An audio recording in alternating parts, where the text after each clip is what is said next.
Dinero con Enrique Galván Ochoa. Hola Enrique, buenos días y bienvenidos, saludos. Muy buenos días, Carmen, amigas y amigos.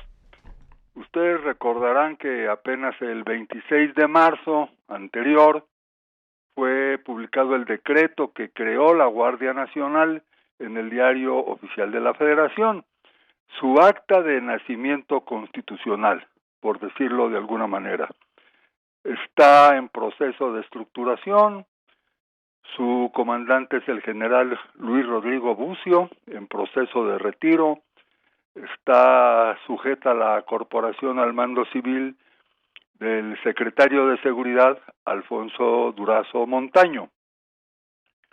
La Guardia Nacional hará su debut en la frontera sur del país con la encomienda de bajar el flujo de migrantes centroamericanos que recorren el territorio nacional hacia Estados Unidos, de acuerdo a la información del canciller Marcelo Ebrard.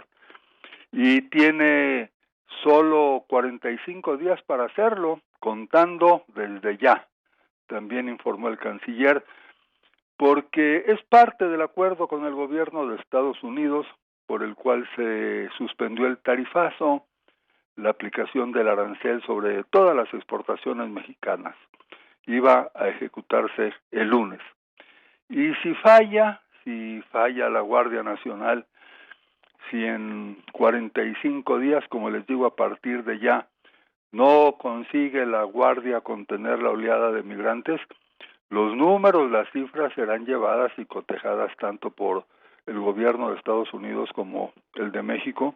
Entonces, se activaría otro mecanismo. Los representantes de ambos países se reunirían para discutir otra salida, otro mecanismo. Estados Unidos quisiera que fuera el llamado tercer país seguro, que es un acuerdo bilateral. México daría asilo a los migrantes, se quedarían en territorio mientras se resuelve su situación. O el primer país de asilo, una opción que favorece el gobierno mexicano, el cual es un enfoque regional que involucra a varios países y los migrantes tienen que solicitar asilo en el primer país por el que pasan. Este tema tendría que ser llevado al Congreso mexicano, porque implica un acuerdo diplomático con otros países. A eso se referiría Trump cuando dice que hay acuerdos que no se dieron a conocer, que dará a conocer próximamente y que implican un acuerdo del Congreso mexicano. Sin embargo, no es secreto, aparece en el acuerdo, aclaró ayer el canciller Ebrard, quien ha asumido la coordinación de varios equipos, de varias secretarías para hacer frente a la crisis creada por Trump. En otras palabras, y esta ya es mi opinión, no ha desaparecido la amenaza del tarifazo. Falta recorrer un espinoso camino, siempre bajo la amenaza del presidente Trump.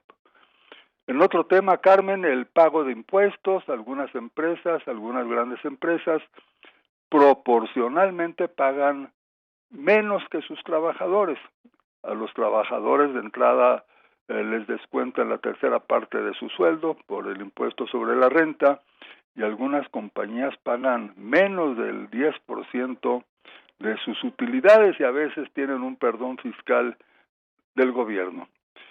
El SAT, el Servicio de Administración Tributaria, informa que en los primeros 5 meses de este año logró incrementar 88% la recaudación efectivamente pagada por los grandes contribuyentes respecto a igual periodo del año pasado.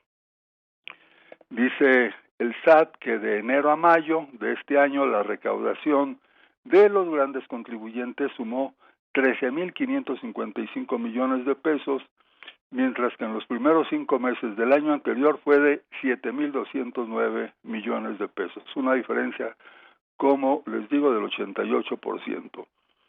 La situación fiscal del nuevo gobierno es muy precaria. Por un lado, López Obrador hizo el compromiso de no pedir dinero prestado, también se comprometió a no subir los impuestos y enfrenta una deuda de casi 11 billones de pesos y el pago de los intereses. No tiene muchas salidas.